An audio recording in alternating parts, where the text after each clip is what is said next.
I never expected my life to change because of a sticky note, especially not one written in neat, dark blue ink and stuck to a brown paper bag of overpriced gluten-free pasta and a bottle of Syrah. But there it was, right on top of the groceries, pinned gently between a bunch of kale and a pint of oat milk ice cream. Thank you. Really. No name. No explanation. Just those two words and the kind of handwriting that looked like it belonged to someone who'd won a debate tournament and never once tripped over a sidewalk crack. It was the third delivery I'd made to Unit 5C that month. Fifth, if you counted the time someone else packed the order, and I still got sent to that building. I didn't recognize the name on the receipt, J. Harper, but I knew the apartment. The big one on the corner of the 5th floor with the black door, the gold-plated numbers, and the welcome mat that said don't talk to me until I've had my first espresso. The mat lied, apparently, because someone inside that apartment was talking to me now. Or writing to me. Which was worse, because I couldn't stop thinking about it. My name's Rowan. I'm 23, broke, and spend most of my days lugging organic lemons and obscure brand waters up too many flights of stairs for too little money. I don't complain, not out loud anyway. It's work. It's mine. And most people don't even look me in the eye when I hand over their bags. They just tap their phone, give a distracted thanks, and disappear back into their perfect, quiet, well-lit lives. But 5C didn't do that. She, because I was almost sure now it was a she, wrote thank you notes. Who does that? I didn't mean to look her up. Okay, I did. After the second note, thanks for the extra care with the eggs. You have no idea how much I needed that today. I couldn't help myself. I remembered her name. J. Harper. I dug through the client registry on the delivery app and checked the notes section. If you enjoyed this content and want to support the channel in a special way, try clicking the thanks button below. It's the one with the heart and $ icon. With super thanks, you can make a direct contribution to the channel, which helps me keep creating awesome videos for you. Nothing too personal. But the building was full of lawyers, and Harper sounded like the kind of last name that belonged on a silver plaque somewhere. So I Googled it. What else was I supposed to do? Not get obsessed with the mysterious, polite, apparently gorgeous woman writing me post-it confessions? A photo popped up. LinkedIn, of course. Julia Harper. Corporate attorney. Mid-30s. Brown hair pulled into a sharp bun, tailored suits, a jawline that could cut glass, and a mouth that didn't smile in any of the photos. But I didn't care. She was stunning. Unreachable. The kind of woman who probably owned 4 different kinds of wine glasses and had a standing Pilates appointment. I should have let it go. Should have told myself it was just kindness, just civility in a cold world. But when I delivered her groceries again the next week, there was another note. You make the bags less heavy somehow. Hope today isn't too rough. I stood in the hallway for a full minute after reading it, the cold from the floor tiles seeping through my shoes, the heat in my chest coiling tighter than it should have. I didn't know this woman. I'd never even seen her face. But she saw me, and that felt dangerous, addictive. So I did something I never did. I wrote back. Just a tiny reply, scribbled on a receipt I folded into the side pocket of the next delivery. My days are always better when I see your handwriting. I didn't expect an answer. I definitely didn't expect what happened next. Because the next time I knocked on the door of 5C, it opened. Not all the way. Just enough. And there she was. Julia Harper. In the flesh. In a silky navy blouse tucked into black pants that looked criminally good on her, barefoot, holding a glass of white wine and staring at me like she wasn't sure if I was real. You wrote back, she said, her voice low and velvet smooth. I swallowed. You started it. She smiled. Just barely. But it lit her whole face. I'm glad I did. I stood there frozen, one hand still gripping the grocery bag like a lifeline. She took a step forward, her fingers brushing mine as she accepted it. Thank you. For carrying it all the way up here. For writing back. For being kind. You've got that backwards, I said, unable to help the way my voice softened. You're the kind one. She hesitated, then said, Would you like to come in for a minute? I promise I'm not a serial killer. Is that what all serial killers say? Only the charming ones. I shouldn't have said yes. There were rules, policies, boundaries. But her eyes were warm and tired and a little lonely, and mine were too. So I stepped inside. And I knew right then, in that softly lit apartment smelling faintly of lemon and wine and whatever perfume she wore, that nothing about my life was going to be the same again. Her apartment smelled like citrus and clean linen, with a faint trace of something floral I couldn't place. Everything was tidy, minimal, modern, but lived in a way that surprised me. A soft cardigan was draped over the back of the couch, a half-read book face down on the armrest.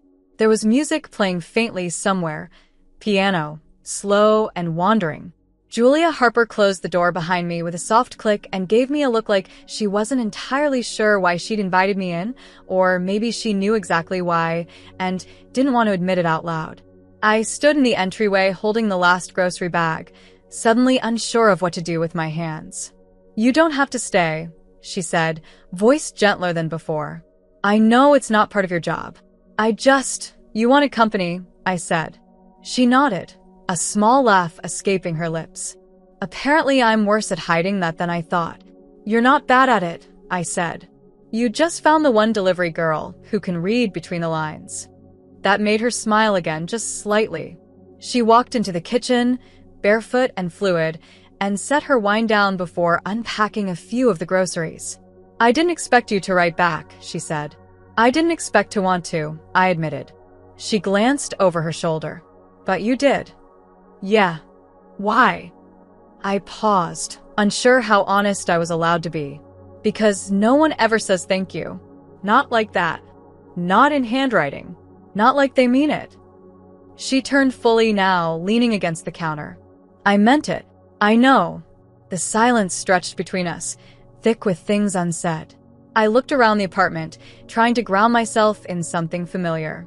The walls were white and tall, lined with shelves filled with hardcover books and quiet art. A single orchid bloomed on the windowsill, perfectly positioned to catch the light. "You live here alone?" I asked. She nodded.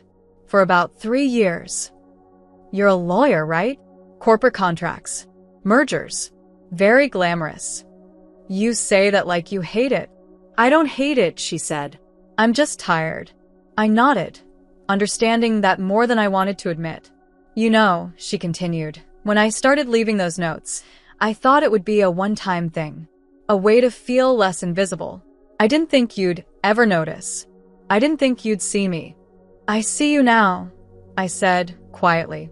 She looked at me then, really looked, and something shifted in the air. "Can I ask your name?" "Rowan." "That suits you." "And you're Julia." "That obvious?"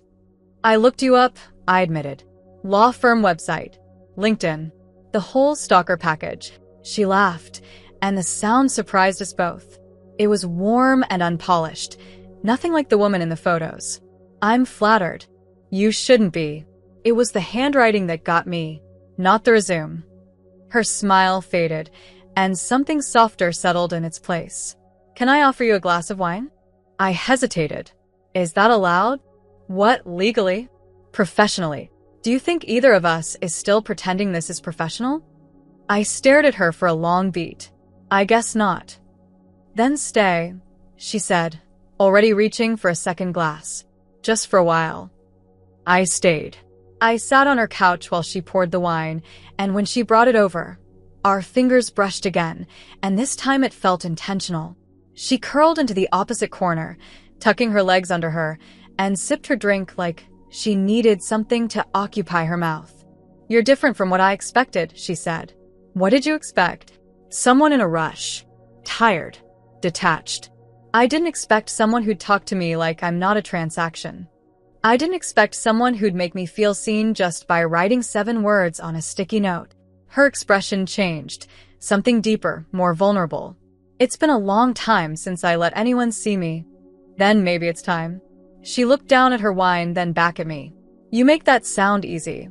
"It's not," I said. "But it's better than being alone." She was quiet for a moment. Then she reached out slowly, her fingers brushing the back of my hand. I didn't pull away. Her touch was tentative, delicate, like she was asking a question without speaking. I answered by turning my palm up and letting her take it. Her fingers laced with mine. The contact was electric. "This is reckless," she said. "Probably," I whispered. "But I'm tired of playing it safe." She looked at me like she was memorizing my face. Then she leaned in, slow, hesitant, and paused just inches from my mouth. "If I kiss you, then you're not just writing notes anymore." Her lips met mine. Soft. Testing. Like the first word of a sentence that might change everything. And when I kissed her back, I knew this wasn't just curiosity. This wasn't a thank you. This was something waking up. When we finally pulled apart, breathless and blinking, she rested her forehead against mine. "I don't know what this is." "We'll figure it out," I said. "One grocery bag at a time." She laughed again, and this time it stayed in the room, warm and bright and real. And I knew I'd be back. Not for the paycheck. Not even for the wine. But for her. For the woman on floor 5 who thanked me like no one else ever had, and kissed me like she wanted to rewrite every rule. I didn't hear from her for 4 days. No notes. No deliveries. No accidental messages sent through the app. Just silence. 4 long, stretched out days where I checked my phone too often and reread her words on the back of that receipt like they could explain what the hell had happened between us. One kiss. That's all it was. Soft. Careful. But it had detonated something in me. Something that hadn't settled since. I could still feel the warmth of her hand. The press of her body leaned ever so slightly toward mine. The way she had exhaled like she didn't realize she'd been holding her breath until our mouths met. It hadn't been a mistake. I knew that. But I also knew her type, controlled, careful, precise. The kind of woman who measured her days in calendar alerts and her decisions in risk levels. And I was a risk. A very real one. Which made it even more confusing when her name popped back into the queue on Thursday night. I stare at my phone like it might be lying to me. Harper, J, 5th floor. 2 bags. 1 fragile. 1 chilled. I took the order, without hesitating. My hands shook as I packed it, checking each item twice. The wine was back, a red this time. And the ice cream.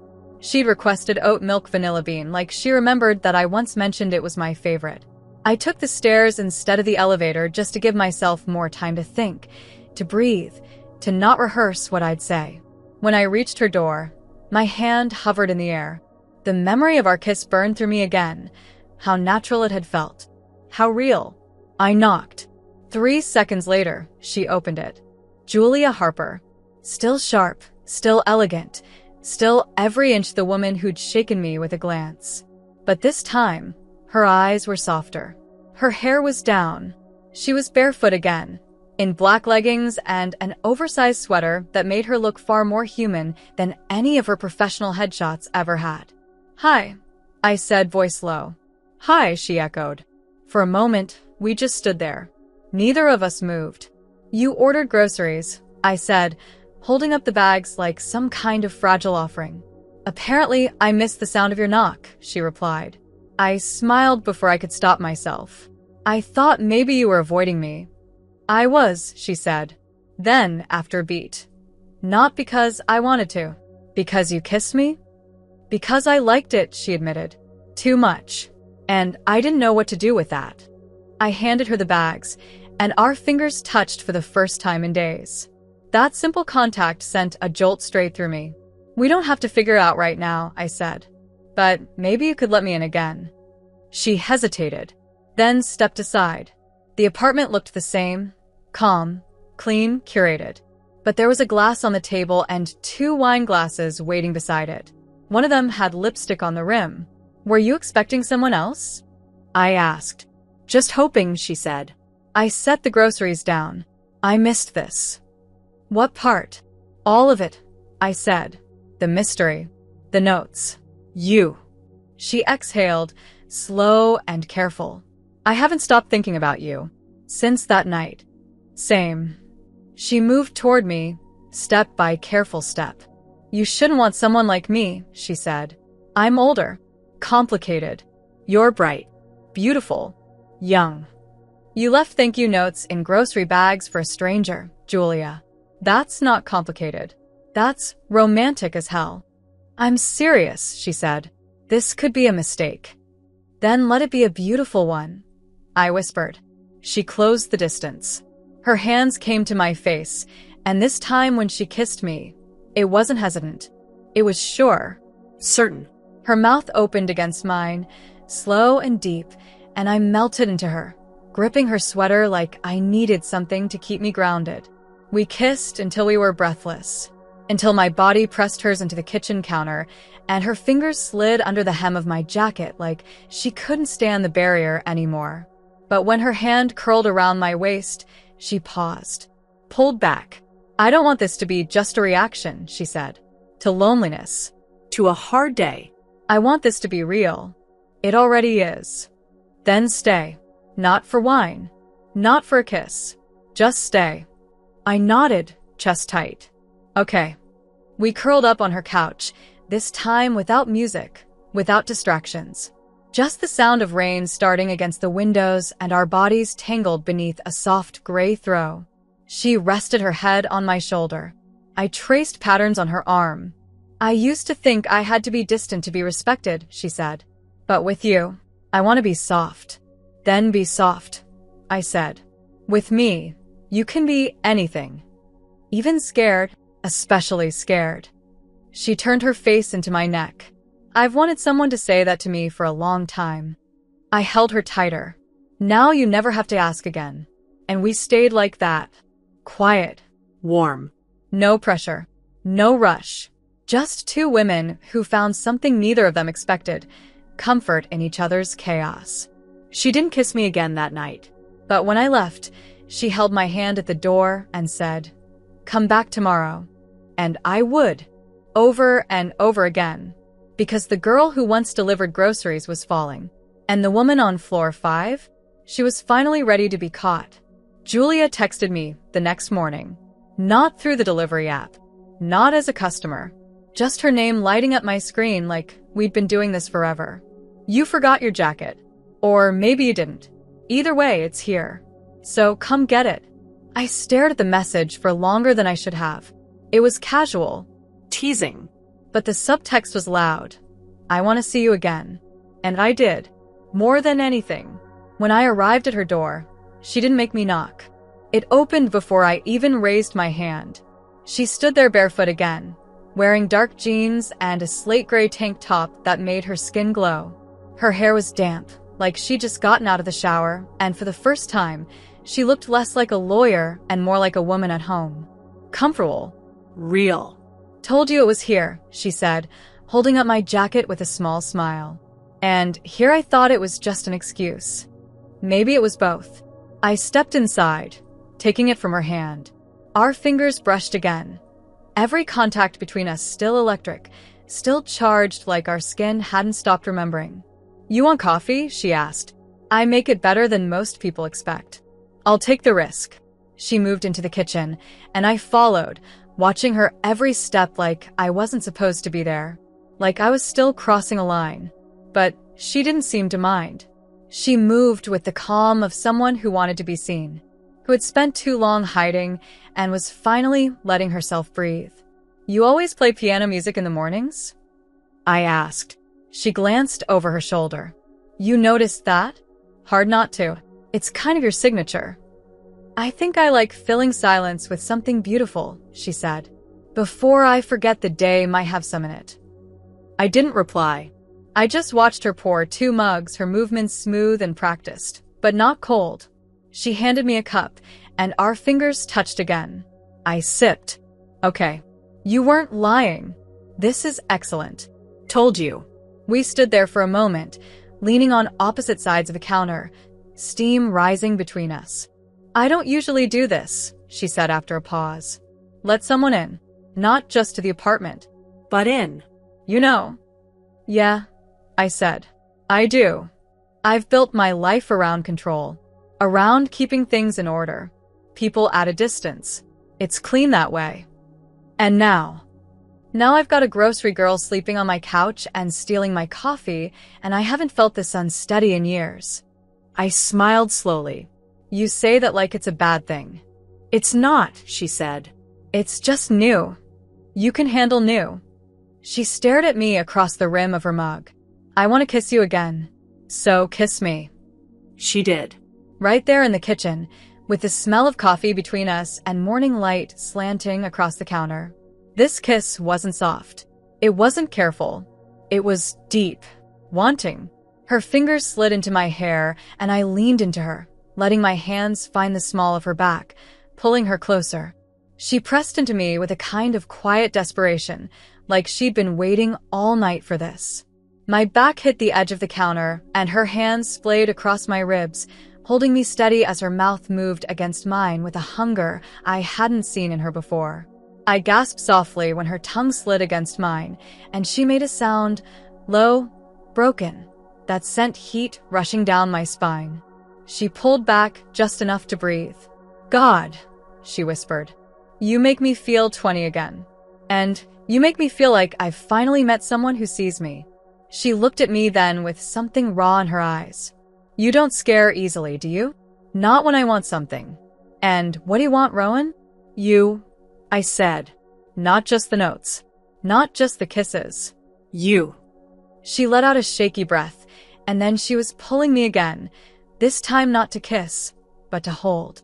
Her arms wrapped around me, tight and certain, and I buried my face in her neck, breathing her in. Stay today, she said. Not just for coffee.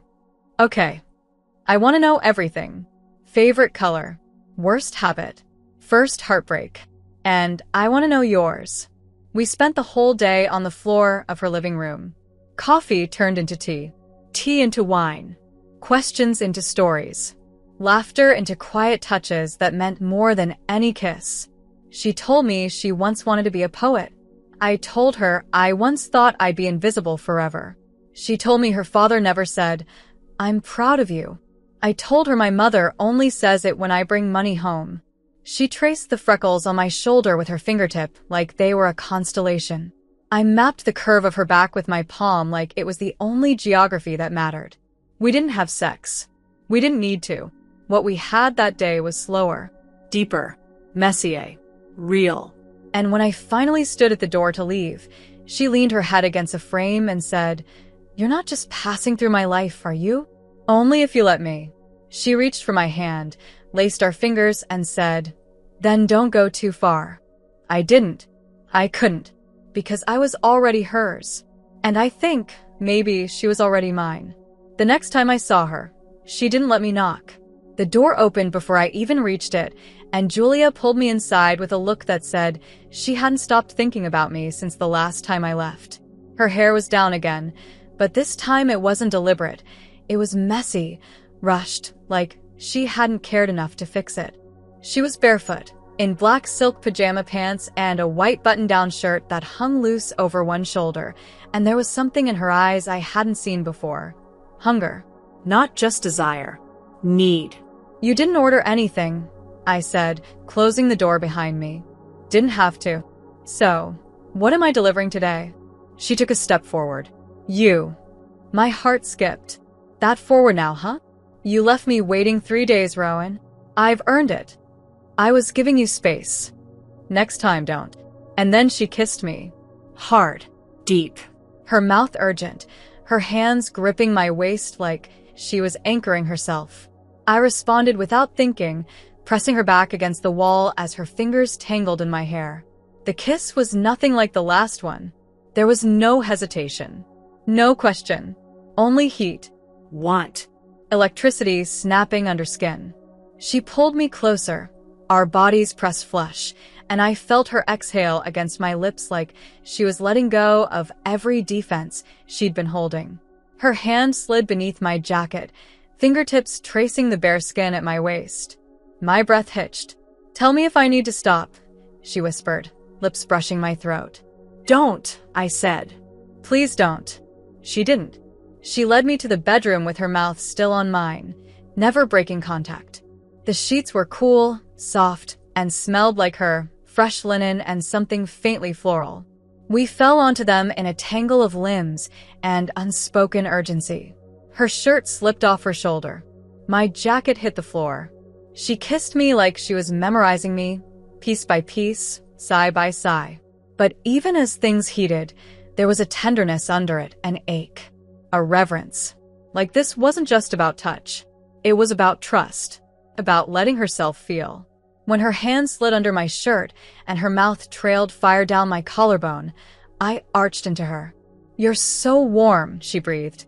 "So soft." "I want this," I whispered. "I want you." She stilled for half a second, just long enough for our eyes to lock. "You already have me," she said. "That's the problem. It's not a problem if we both fall. And if we break?" I kissed her again. Slow. Deep. "Then we'll break together." And after that, there were no more words. Only skin. Only breath.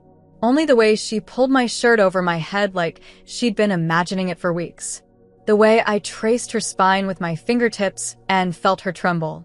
The way her voice broke when I whispered her name. We moved together like we'd done this before in dreams we couldn't remember. Every gasp. Every moan. Every stolen breath. It wasn't rushed. It wasn't wild. It was deliberate. Every touch intentional. Every sigh a confession. Her body pressed into mine. Lips at my throat. Her name on my tongue. I'd never been touched like that before. Never known someone like that. After, she laid beside me, one arm draped over my waist, her face tucked into my neck. Her breathing was slow, steady. I ran my fingers through her hair, still trying to believe she was real. "I haven't done that in a long time," she murmured. "Trusted someone like that. You make it easy to want to earn it." "You're not what I expected. You either." "Is that a good thing?" "It's a dangerous thing," I said. "But yeah, it's good." She kissed my shoulder, soft and tired. "Stay tonight.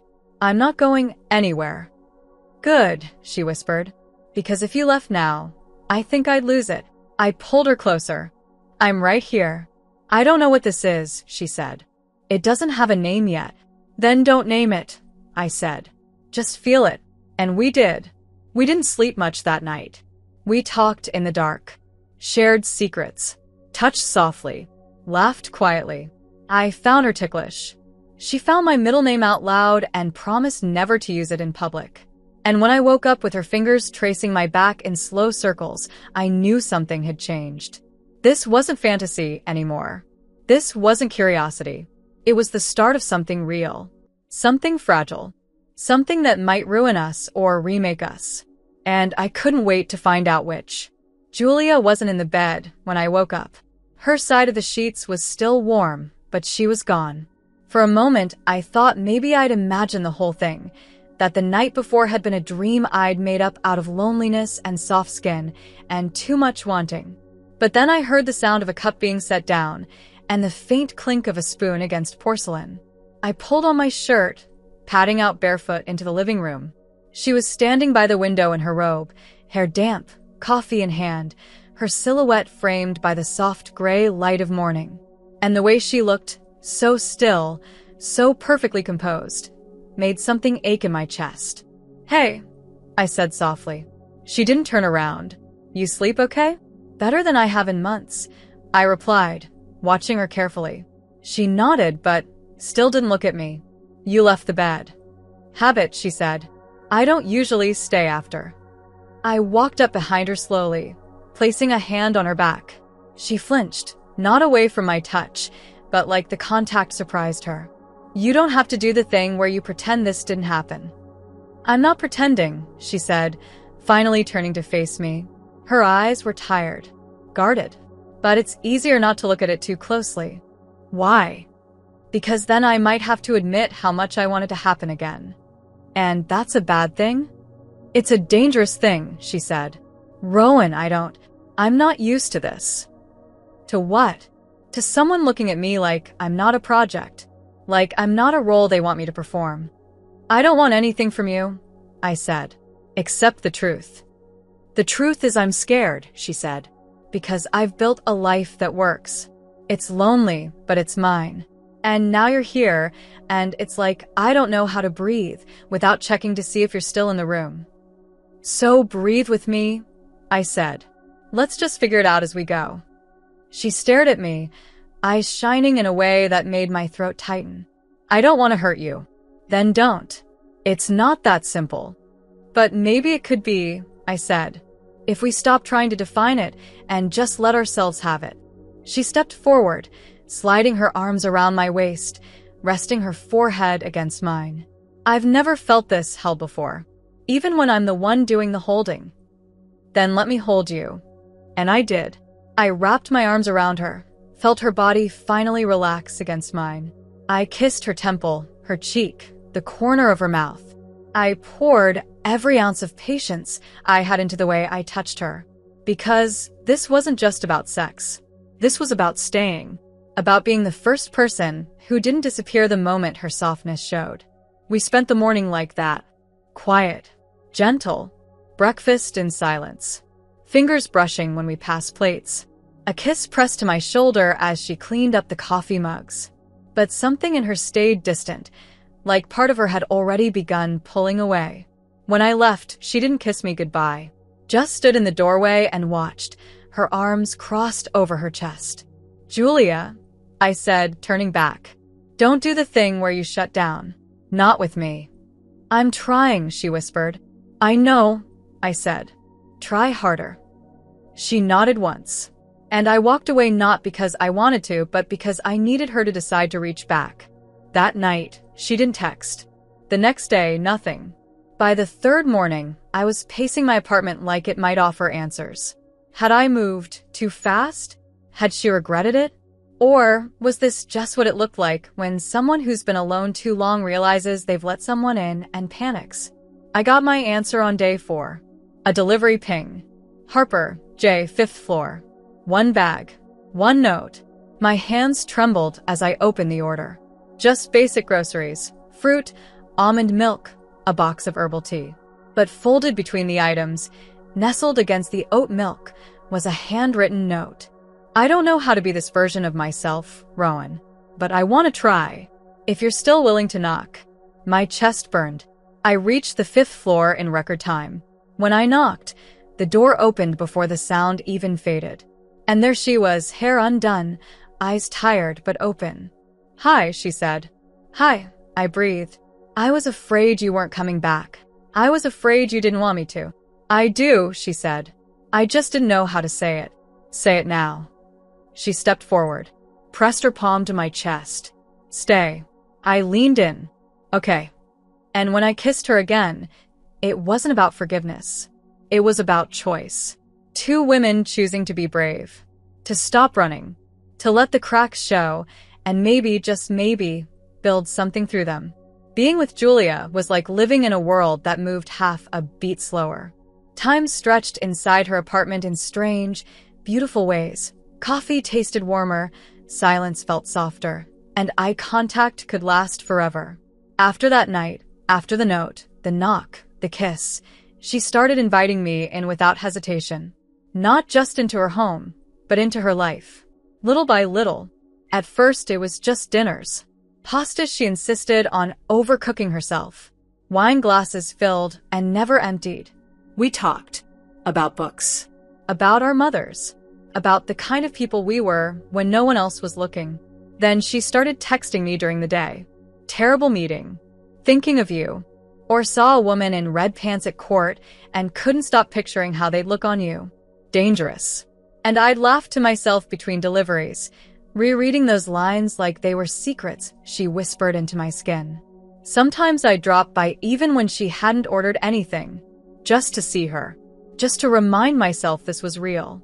And she never told me to leave. She started keeping my favorite tea in the cupboard. My toothbrush appeared in her bathroom. A sweatshirt I'd left behind one night ended up folded neatly on her bed the next day. But still, she didn't call it anything. And neither did I. Until the night she fell asleep on my chest and murmured, "I haven't let someone stay this long in years."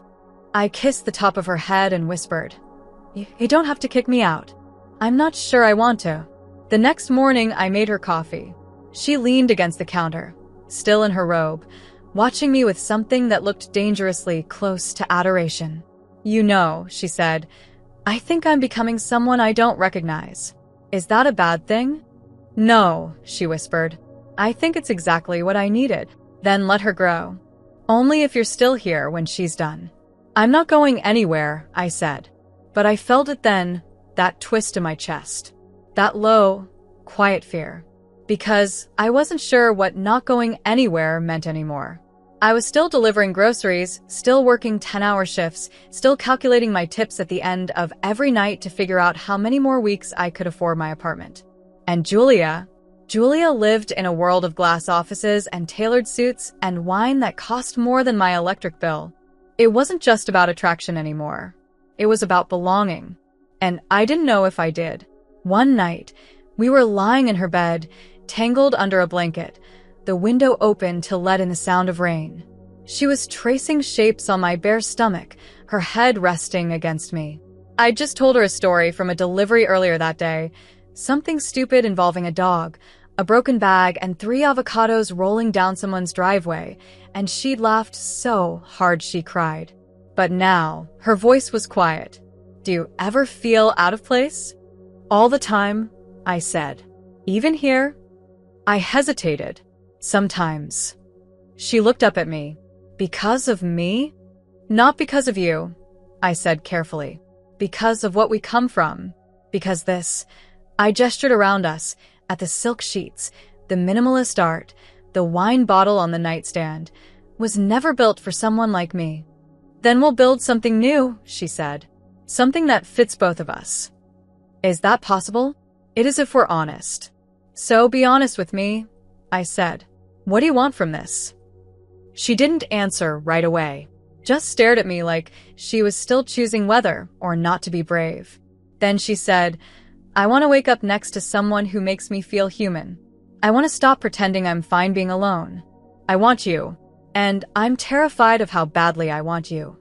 Good, I whispered, because I want you too. All of you, not just the kisses, not just the soft version, even the complicated lawyer who shuts down sometimes. She's a mess. So am I. And I kissed her then, not with heat, but with promise. With permanence.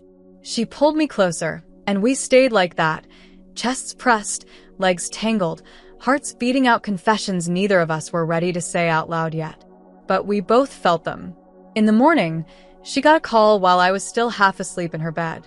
I listened to her shift into that sharp, composed version of herself, the one who said things like, I'll handle it personally and let's circle back tomorrow. When she hung up, she caught me watching her. What? You sounded like someone else. I have to be someone else out there, she said. But here, with you, I get to be me. Then I want more of this version. You have her. Not just at night. Not just behind closed doors. She froze. I saw the walls start to rise behind her eyes. You mean outside? I mean not a secret. She stepped back slightly. That's a big ask. I'm not asking for a label, I said. Just space in your life that doesn't disappear when the sun comes up. She was quiet for a long time. Then finally, let me try. And somehow that meant more than any yes, because she wasn't pushing me away. She was pulling me in. Scared. Slowly. But willingly.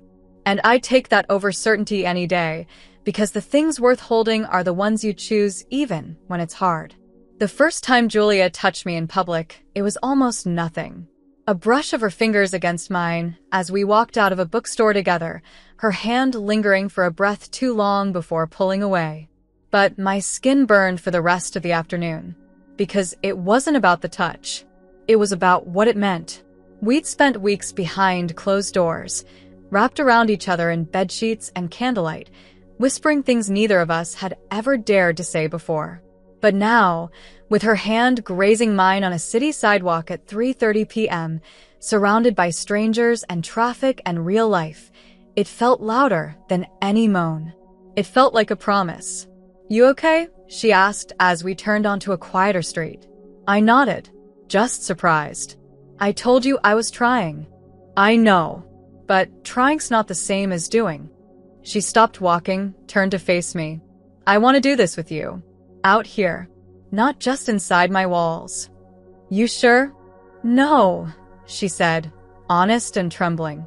But I want you more than I want to be safe. I kissed her. Right there on the street. Just a quick press of lips, soft and steady. And when I pulled back, her eyes were glassy. Okay, I whispered. Then let's try. But trying, it turned out, wasn't easy. Not when the world had 1,000 things to say. The first crack came a week later. I was in the elevator of her building, carrying an extra bag of groceries because she'd invited me over to make dinner. Her idea, not mine. And one of her neighbors stepped in. A woman in her late 40s, heels sharp, hair sharper. She looked me up and down like I was a stain she'd just noticed on her own coat. "You're the girl from the app," she said. "The delivery one." "That's me." She said nothing for a beat. Then, "You've been spending a lot of time upstairs lately." My spine stiffened. "Excuse me?" Don't worry, she said, dry. "I won't tell the building board. But you might want to be careful. Some of the residents don't like when service staff forget their place." The doors opened before I could reply. I walked out, blood pounding in my ears, my grip on the bag tightening so hard I nearly crushed the baguette. Julia answered the door barefoot, smiling. "You're early," but her smile faded when she saw my face. "What happened?" I told her, every word, and watched her expression shift from confusion to fury. "What was her name?" she asked. "Doesn't matter." "It does." "Not to me," I said. "But maybe it should to you." "Rowan, you can kiss me on a sidewalk, Julia. But what happens when someone in your world looks at me like that and you're standing next to me?" "I'd tell them to go to hell." "Would you?" Her silence was answer enough. I stepped back, heart thudding. This is the part where you get to decide if we're really doing this. Not just in private, but all the way. "I want to," she said, voice breaking. "I just don't know if I know how." "Then learn, or let me go." She reached for me, eyes wild. "No." "I don't want to lose you." "Then fight for me, not just when no one's watching." She pulled me into her arms, held me like I was slipping through her fingers. "I'm sorry," she whispered. "You shouldn't have to carry the weight of my fear." I rested my forehead against hers. "And you shouldn't have to carry the shame of wanting something real."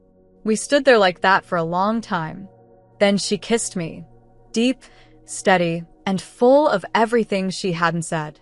And for that moment, I believed her. She made me pasta that night. We ate on the floor with 2 glasses of cheap wine and a playlist she made just for me. No one else. Just us. But in the morning, her phone rang. Work. Real life. Her face shifted when she answered. Sharper. Controlled. When she hung up, she didn't look at me right away. "There's a firm dinner next week," she said. "A fundraiser." I nodded. "Okay. They're letting me bring someone. And, do you want to come?" I stared at her. Blinked. "Seriously?" "Yes." "As what?" She stepped closer. "As mine." I swallowed hard. "Are you ready for that?" "No," she said. "But I've never been ready for anything that mattered." And I said yes. Because I didn't care what people whispered in elevators. I didn't care about the stares or the judgment or the lines we were supposed to stay inside. I cared about her. About the way she looked at me when I wasn't trying to be anything. About the way she kissed me like I was the only truth she trusted. And if she was willing to risk it, so was I. Julia picked out the dress for me. Soft blue, long sleeves, subtle neckline. Elegant but not flashy. It came in a garment bag with a note pinned to the hanger. "I want them to see like I do. J." I stared at those words for a long time before trying it on. And when I looked at myself in the mirror, I almost didn't recognize the girl staring back. She looked like someone who belonged, like someone who had something to lose. The fundraiser was at a private venue uptown. All glass walls and expensive silence. As we stepped out of the car, Julia reached for my hand. I thought she'd hesitate. That she'd do the thing where she looked over her shoulder first. But she didn't. She just laced our fingers together, like it was the most natural thing in the world. "You could," she asked softly. I nodded. "I don't feel like me, but I'm good." "You look stunning." "You say that like you're not the one making jaws drop tonight." "I don't care about them," she whispered. "I care about you." Inside, The air was thick with polished conversation. The kind of place where no one raises their voice and everyone's smile means something else entirely. Julia kept her hand on the small of my back as we walked in, introduced me to partners, associates, even one of the senior board members, most of whom blinked in surprise when they realized who I was. I kept my head high. I smiled. I played the part. Until the whispers started. They didn't say my name, but I heard the words. Delivery girl. Younger. Temporary. Rebound. Julia noticed. I saw it in her shoulders, the way they stiffened every time someone tilted their head just a little too much. But she didn't flinch. She stayed beside me, steady, until one woman, older, sharp as a dagger in navy silk, approached with a smile too smooth to be kind. Julia, she said, we haven't been properly introduced to your guest. This is Rowan, Julia said without pause. She's with me. Of course, the woman said. You do always surprise us.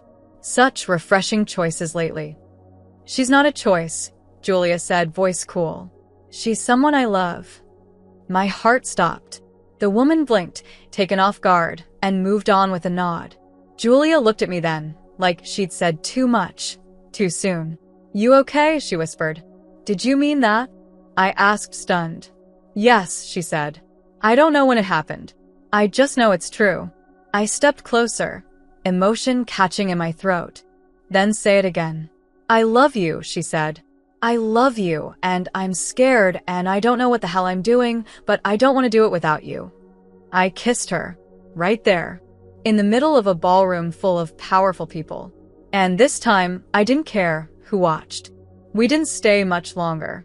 The car ride home was quiet, but not tense.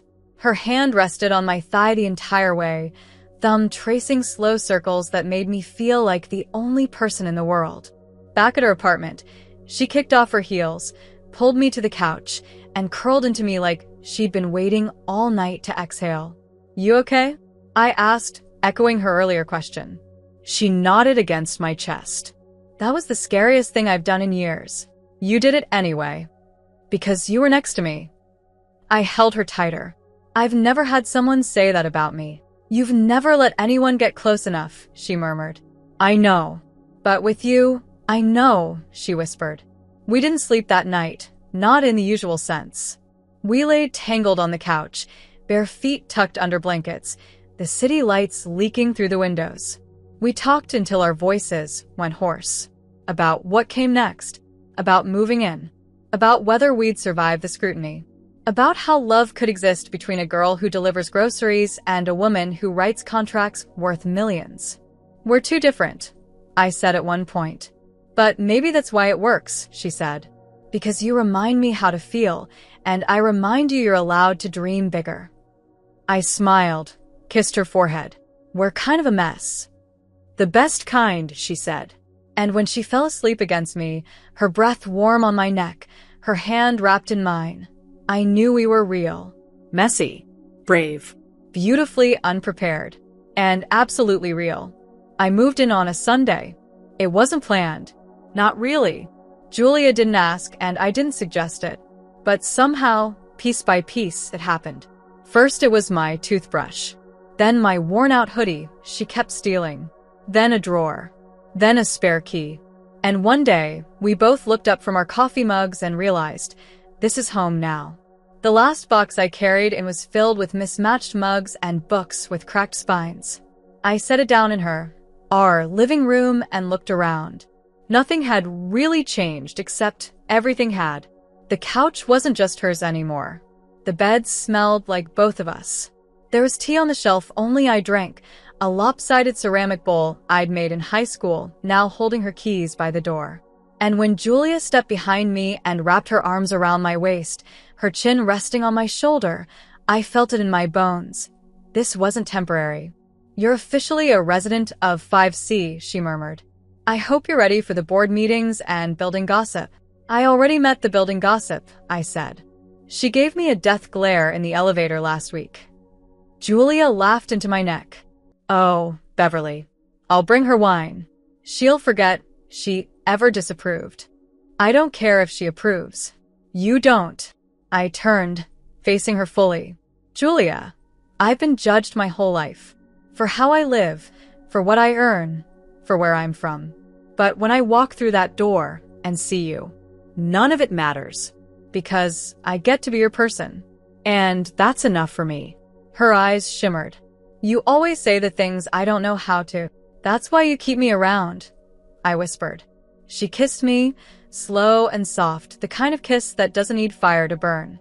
And when she pulled away, she said, we should celebrate. With wine. With you. The rest of the afternoon disappeared in skin and laughter and the kind of kisses that tasted like a beginning. We made love slowly, reverently, like we were planting roots with our fingertips. She whispered things into my mouth, promises, fears, truths she'd never told anyone.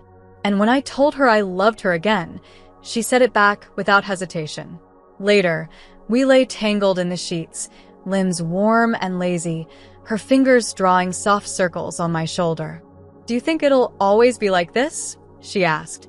No, I said honestly. But that's okay. I don't want perfect. I want real. I want to fight with you over laundry and cry with you when things get hard and hold your hand in the grocery store even when you're mad at me. You want to grocery shop with me? It's full circle, don't you think? She laughed. We should open our own service. You deliver the goods. I write the terms and conditions. Oh, sexy. Deadlines are my kink, she teased. I rolled on top of her, pinning her wrist to the bed. You're lucky you're beautiful. You're lucky I write thank you notes. Don't remind me. That sticky note ruined my whole sense of professionalism. Her smile softened, and her voice dropped.